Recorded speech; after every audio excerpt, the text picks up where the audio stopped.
está atravesando en estos momentos la peor situación de la pandemia. Según datos oficiales, Brasil ya superó los 300.000 muertos desde el inicio de la pandemia y además de esta fuerte crisis sanitaria, permanecen además duras críticas contra la gestión del presidente Jair Bolsonaro, que además de no creer en la pandemia y haberlo dicho abiertamente muchísimas veces, trabaja de manera desarticulada con los gobiernos regionales para poder enfrentar la compleja situación que vive el país. Vamos a conversar sobre este tema con el internacionalista Ramiro Escobar, que ya nos acompaña. ¿Cómo estás, Ramiro? Gracias, bienvenido. ¿Cómo te va, Tatiana? Gracias por la nueva invitación. Ramiro, en líneas generales, ¿por qué Brasil llega hasta este punto? ¿Por qué no tuvo un adecuado control o gestión de la pandemia?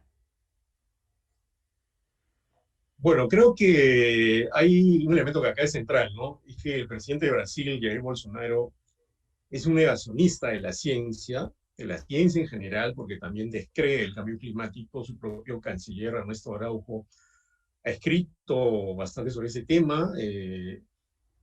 Es un país que no tiene, por la responsabilidad de Bolsonaro, un compromiso con los temas climáticos, con la lucha contra el cambio climático.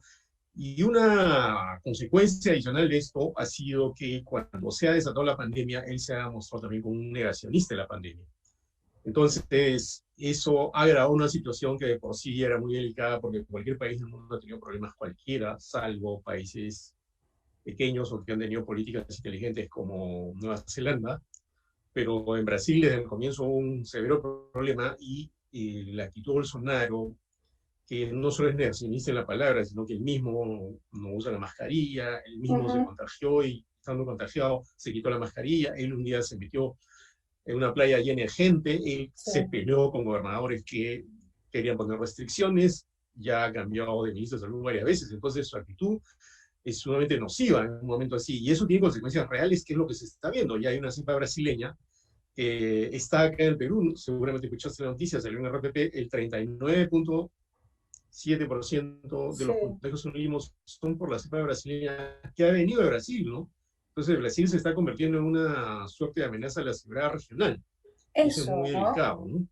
El detalle es que, claro, lo de Bolsonaro de alguna manera se veía venir, porque como bien señalas, desde un inicio nunca creyó en la pandemia, nunca creyó en el virus, se quitaba la mascarilla, incluso cuando se contagió.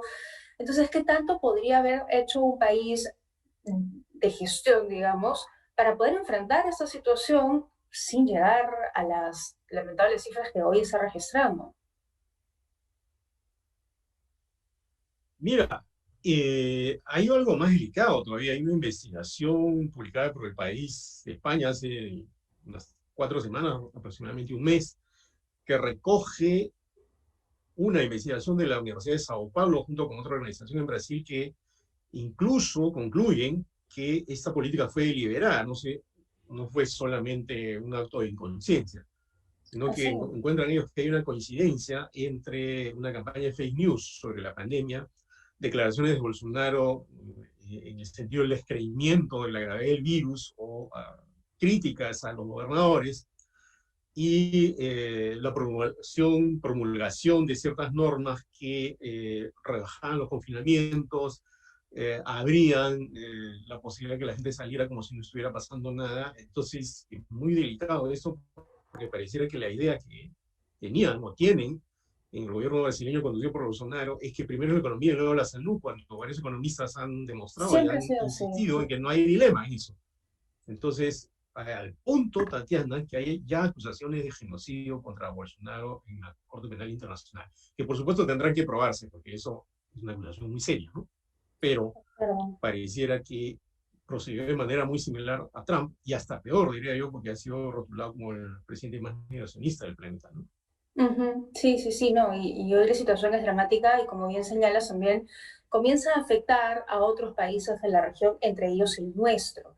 Sin embargo, Entonces, varias ciudades de Brasil registraron el martes, me parece, masivas protestas cuando justamente Bolsonaro estaba dando un mensaje. Y Bolsonaro, de alguna manera, ya no criticó tanto a los alcaldes, a los gobernadores por estos confinamientos parciales y recientemente ha anunciado que va a crear un comité de crisis como para aparentemente comenzar a planear una ruta para sacar a Brasil de esta situación. ¿Qué significa eso? ¿O cómo interpretamos este mensaje? ¿Bolsonaro está cediendo de alguna manera? Mira, él es un político y es presidente y sabe que su popularidad se está viniendo abajo. Tiene ahora una popularidad de solo el 30% cuando durante la mayoría de su mandato estuvo por el 50% más arriba. En los últimos días o noches había cacerolazos como los que hubo acá en la época de Manuel Merino, pidiendo la renuncia de Bolsonaro y diciendo concretamente fuera Bolsonaro. Y entonces creo que ha sentido el eco de la protesta, ¿no? Incluso ha habido caravanas en los últimos días, ¿no? Porque me parece que hay una parte ya importante de la población brasileña que se da cuenta que esto es un desastre, ¿no? Y que el presidente ha sido sumamente errático en su proceder frente a la pandemia. Entonces ahora pareciera que está cambiando de actitud porque obviamente no quiere afectar su popularidad y está pensando en volverse a lanzar a la presidencia. Entonces, ese cálculo también puede pesar en su decisión de revertir esa actitud negacionista, crear ese comité de crisis. Por supuesto, eso es bienvenido para cualquier país, ¿no? No es algo que se tenga que criticar, pero hay que entender el contexto en el que ocurre. Felizmente está cambiando y felizmente está asumiendo la gravedad de la situación, pero ya la situación es demasiado grave, ya se ha desbordado. Entonces, esta reacción tardía va a paliar en algo esa situación, pero hubiera sido mejor que no ocurra todo esto dentro de Brasil, que ya tiene más de 300.000 muertos, y en el contexto regional, ojo, ¿no? Yo creo que las Claro, cancillerías de la región deberían actuar. Esa es una pero amenaza a la seguridad internacional, ¿no? sí, sí, sí, sobre eso también quiero conversar en unos minutos, pero me parece interesante tu análisis respecto a la decisión de Jair Bolsonaro, que no pasa por una conciencia real de lo que ocurre en el país, de si el virus está matando y afectando a mi población, sino más por un cálculo político, pensando en él y en su carrera política, ¿no? Mira, démosle el beneficio de la duda. Supongamos que también lo hace porque tuvo un rapto de lucidez y tomó cierta conciencia de lo que ha provocado con sus actitudes y sus decisiones gubernamentales. Pero evidentemente también en ese cálculo, ¿no? Ningún político, ningún presidente quiere terminar de manera desastrosa su gestión. Y parece que a eso se está encaminando él, ¿no? Ha crecido la ola de protesta contra Bolsonaro, ha crecido el rechazo no solo en Brasil, sino en otros países, ¿no? Era distinto un Bolsonaro, Tatiana, con un símil o alguien eh, pariente político, digamos, en un país tan poderoso como Estados Unidos, pero ahora está solo en el planeta prácticamente con esta actitud. Claro. Incluso otros presidentes negacionistas como Lukashenko en Ucrania y otros presidentes también han retrocedido. Entonces, una cosa es ser un negacionista en un país que tiene muchos contagios, pero no muchos muertos, y otra cosa es ser negacionista en un país que tiene más de 300.000 muertos y más de 3.000 muertos diarios. Entonces, nadie, ningún político es tan tonto como para no retroceder frente a eso, pero creo que sería saludable para Brasil que este periodo termine pronto y que no vuelva a elegir una persona así. Me permito decir eso porque es realmente muy peligroso y muy concretamente nocivo para la Sí. población, incluso para el barrio regional, digamos, ¿no? Sin duda, sin duda. Y además, hay un punto interesante antes de ya ver el bloque de América Latina, y pasa también por la inestabilidad que ha tenido el Ministerio de Salud, ¿no? Se ha cambiado, me parece, 4 veces en un año el titular de esa cartera, y eso también habla de la poca continuidad que tiene una persona para poder gestionar. Claro, eso revela que no hay una política clara, no hay un norte, ¿no? E incluso el ministro anterior fue un militar, Uh no un -huh. médico, ahora sí es un médico, un cardiólogo, ¿no? Pero los ministros anteriores, como ocurrió en el caso de Trump, eran desmentidos públicamente por el presidente. Acá en el Perú hemos tenido crisis de este tipo, es decir, se ha cambiado de ministro de salud varias veces, Uh pero -huh. nunca hemos escuchado acá en el Perú al presidente desmintiendo al ministro de salud. Eso habría que reconocer a los presidentes que han estado manejando la pandemia más allá de sus profundos errores, sobre todo en el tiempo de Vizcarra, ¿no? Pero jamás escuchamos al presidente peruano mintiendo al ministro de Salud. En Brasil sí se ha escuchado.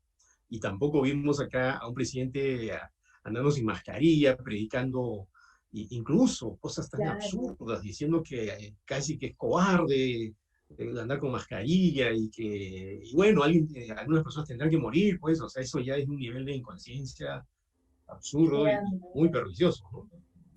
Sin duda. Ahora, Ramiro, hablabas también de esta variante brasileña que está afectando no solo a Brasil, sino que ha logrado expandirse en cerca de 32 países, entre ellos el nuestro.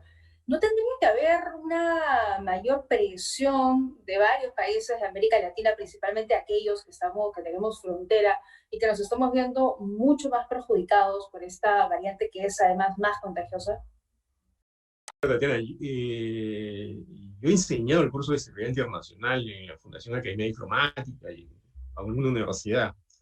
Y la seguridad internacional se define por el tipo de amenaza que se presenta en determinado contexto. Normalmente, la seguridad internacional está determinada, por ejemplo, por la posibilidad de guerra, ¿no? Un conflicto armado, por un desastre de origen natural, por ejemplo, un huracán, un terremoto, un tsunami, sobre todo. En los últimos años, el cambio climático ya ha sido considerado una amenaza a la seguridad internacional, en este caso la pandemia. Y eso es una cosa evidente desde que empezó la pandemia. El virus no tiene fronteras. Uh -huh. El virus no conoce los puestos fronterizos y empieza a pasar y la prueba la tenemos acá. La cepa brasileña llegó acá y probablemente llegó a Uruguay, donde empezaba a Sí. aparecer casos que no había. Uh -huh. Entonces, yo sí creo que se tienen que activar mecanismos regionales para contener esta crisis y persuadir al gobierno brasileño de que neutralice las políticas que ha desplegado para que esta amenaza disminuya. Y para eso existe la OEA, existe UNASUR que está acá caída, pero existe Mercosur, ¿no? Existe CELAC, que también es un organismo que no tiene mucha fuerza ahora, pero esta es una emergencia. Y en una emergencia se tienen que poner todos los recursos políticos, diplomáticos, para contener una amenaza de esta magnitud. Entonces yo Claro. creo que no se está haciendo, ¿no? No, claro, y justamente de organismos que mencionas, la OPS, la Organización Panamericana de Salud, justamente alertó esta semana de la gravedad que significa Brasil para la región y que tendrían que haber Sí. medidas inmediatas, pero al leer ahora me parece, no sé, Ramiro, si ha habido algún pronunciamiento de algún país claro, firme, porque además del inicio de cerrar fronteras terrestres, aéreas, ya se volvieron a abrir, entonces no ha habido nada más concreto. Mira, es muy difícil cerrar la frontera con Brasil porque es muy larga, muy grande. O sea, tú cierras los puestos fronterizos, pero el paso de personas, incluso de animales, por supuesto, entre la frontera brasileña y los otros países es muy fácil. Entonces, sí se podría tomar medidas de ese tipo, ¿no? Esa restricción fronteriza, pero lo principal es que haya un intento, por lo menos, de cooperación entre los países de la región y una actividad diplomática intensa de persuasión al gobierno brasileño para que contenga el contagio dentro de su país, y eso sería atacar el problema de fondo. Uh -huh. La Organización Mundial de la Salud, Tatiana, dijo hace más o menos 2 semanas justamente lo que estabas comentando, lo que también ha dicho la OPS, ¿no? Brasil, con esta enorme crisis sanitaria que está teniendo adentro, se está convirtiendo en una amenaza regional. Entonces, no es algo que le podamos atribuir a los brasileños, a la sociedad brasileña. El virus tiene su propia Claro. dinámica. Si tiene un presidente que no contiene la expansión del virus, es negacionista y que recién ahora se está preocupando de enfrentar el grave problema que en buena medida ha creado. Entonces es un escenario muy, muy complicado. Tal vez este sea un momento justamente para que los mecanismos diplomáticos se activen, porque precisamente él parece haberse dado cuenta que no puede ir tan lejos. Entonces este sería un momento apropiado, creo yo, para que haya una concertación regional, de modo que esta amenaza se contenga, ¿no? Claro, y sobre todo porque cada país puede implementar sus propias medidas, puede poner en práctica, ¿no?, diversas maneras de intentar contener la pandemia, pero a la hora de la hora no puede hacer nada cuando otro país simplemente no implementa absolutamente nada y al contrario produce variantes que se vuelven más contagiosas y que van a afectar finalmente el sistema sanitario de cada país. Mira, mi amigo Farid Kajat acaba de publicar un libro que se llama Pandemias, Dragones y Fútbol, me parece. Es un libro que relaciona una serie de fenómenos que aparentemente no tienen que ver con la política internacional, pero sí lo tienen, o sí tienen que ver. Y hay un capítulo que es sobre las pandemias que él escribe, y él hace esta comparación que es interesante, ¿no? Y es que en la epidemia de la H1N1 pudo ser de esta magnitud, afectó a México, causó una cantidad importante de muertos, me parece, pero 100.000, pero hay una diferencia, y él lo precisa, y Obama estaba en la presidencia de Estados Unidos, Obama, no estaba Trump. Y en ese momento la reacción de los países frente a esta pandemia, que pudo haber sido como la actual, fue de mayor cooperación.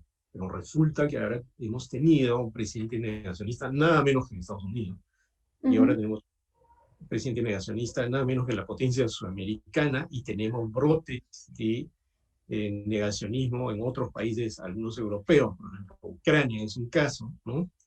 Es decir, estamos en un mal momento político para enfrentar una pandemia, en un momento político, si quieres, más moderado, mínimamente lúcido o inteligente, por lo menos. Tal vez la cooperación se hubiera activado más y esta pandemia se hubiera contenido antes, ¿no? Entonces, y eso es parte del problema. La pandemia también es un problema político, no es solo un problema sanitario, porque las decisiones que toman las autoridades tienen que ver con su expansión o su contención. Pero siempre hay que mantener la esperanza y confiar y apostar, pero también insistir y hasta presionar para que en un momento así no solo no se baje la guardia, sino se amplíe la cooperación y se entienda que esto o lo hacemos todos los países o no resulta, y eso lo está repitiendo la OMS a cada rato, incluso en relación con las vacunas, ¿no? Uh -huh. Sí, sí, sí, no, queda clarísimo además que el manejo de la pandemia y los resultados que hoy tenemos dependen mucho también en parte de la gestión y de las personas que esté a la cabeza. Pero este bloque y esta cooperación de la que hemos hablado además muchísimas veces, ¿es real? O sea, ¿se puede lograr? Porque en diferentes temas, recuerdo, también lo hemos conversado al inicio de la pandemia, con la situación de la migración venezolana también, como tomemos políticas en conjunto como país, como bloque América Latina, pero ¿es real poder llegar a un acuerdo y implementar políticas como todo un bloque? Mira, siempre es difícil, ¿no? Uh -huh. Y lo que generalmente dificulta estos mecanismos de concertación frente a la migración venezolana, que es tan inmensa y que ha afectado a varios países, frente a la pandemia, que es un problema bastante más grave, que incluso afecta a los migrantes venezolanos de manera muy severa porque están en países donde no tienen ningún soporte sanitario, prácticamente no tienen derecho. O sea, sí se pueden hacer cosas, pero lo que complica esta situación es la clave política de quienes gobiernan. En Europa pasa algo similar con la migración que viene por el Mediterráneo. Han pasado los años y Europa no se ha podido poner de acuerdo en cómo manejar la crisis migratoria que todos los años causa miles de muertos, o por lo menos cientos, entre las personas que tratan de cruzar el Mediterráneo para llegar a Europa. ¿Y por Uh qué? -huh. Porque hay distintos modos de entender, y había aquí algo que poner sobre la mesa, y es que los gobiernos pueden tener la tendencia política que quieran, y es natural que las personas elijan gobiernos de distintos signos, pero debería haber consensos mínimos sobre el respeto a los derechos humanos, sobre la lucha con un problema tan grande como la pandemia. ¿Qué hace uno si es que tiene Uh -huh. presidentes que simplemente se quitan la mascarilla, dicen que es una gripeciña? Eso ya Claro. es más complicado, ¿no? Entonces, la ideología o el pensamiento y la práctica política de algunos mandatarios ha complicado la lucha contra la pandemia en ese momento, y también la lucha contra eh, la crisis o el manejo de la crisis migratoria, ¿no? Sí. Entonces, eso tenemos que pensarlo acá en el Perú, que también estamos próximos a las elecciones, ¿no? O sea, ¿quién nos está ofreciendo una propuesta real, sensata, para manejar la pandemia? Hay más de un candidato que está diciendo que, por ejemplo, no pondría restricciones para la sociedad en plena pandemia, cuando todo el mundo, como comentaba Fernando Carvalho hace un rato ampliación de noticias se pone, ¿no? Entonces, un reflejo Bolsonaro acá en el Perú sería muy peligroso. Sí, sí, sí, sí, pero bueno, ahí siempre hay que tener cuidado también con las propuestas populistas que sobre todo en esta época de campaña abundan, ¿no? Pero ya ahí que nosotros como electores tenemos una responsabilidad gigante para finalmente darle poder a esa persona que, como hemos visto, tiene el poder de gestionar y nos va a llevar o tendría que sacarnos de esta situación. Ramiro, como siempre, un gusto conversar contigo. Gracias, Tatiana. Y solo agregar algo que creo que en una situación como esta, repetiré lo que dijo Mateo Prohaska, un Ujú. conocido epidemiólogo, investigador, ¿no? Que estos son los momentos en que hay que hacer el caso de la ciencia, ¿no? La ciencia puede tener errores, pero no son las ideologías o los delirios a veces lo que tienen que mandar, sino la ciencia responsable. Y la ciencia responsable está diciendo que hay que luchar contra la pandemia y que no hay dilema entre economía y salud y que la mascarilla sirve y que las vacunas sirven, ¿no? Entonces eso tenemos que tenerlo muy claro porque estamos perdiendo vidas humanas, estamos en medio de mucho dolor y no estamos en momentos de negar la realidad, que es algo bastante delicado y que lamentablemente está pasando en Brasil por otros meses. Además, mi solidaridad con el pueblo brasileño que está sufriendo mucho en este momento. Claro que sí, claro que sí. Gracias, como siempre, Ramiro. Gracias a Y ti, Tatiana, por esa entrevista y un saludo a todos los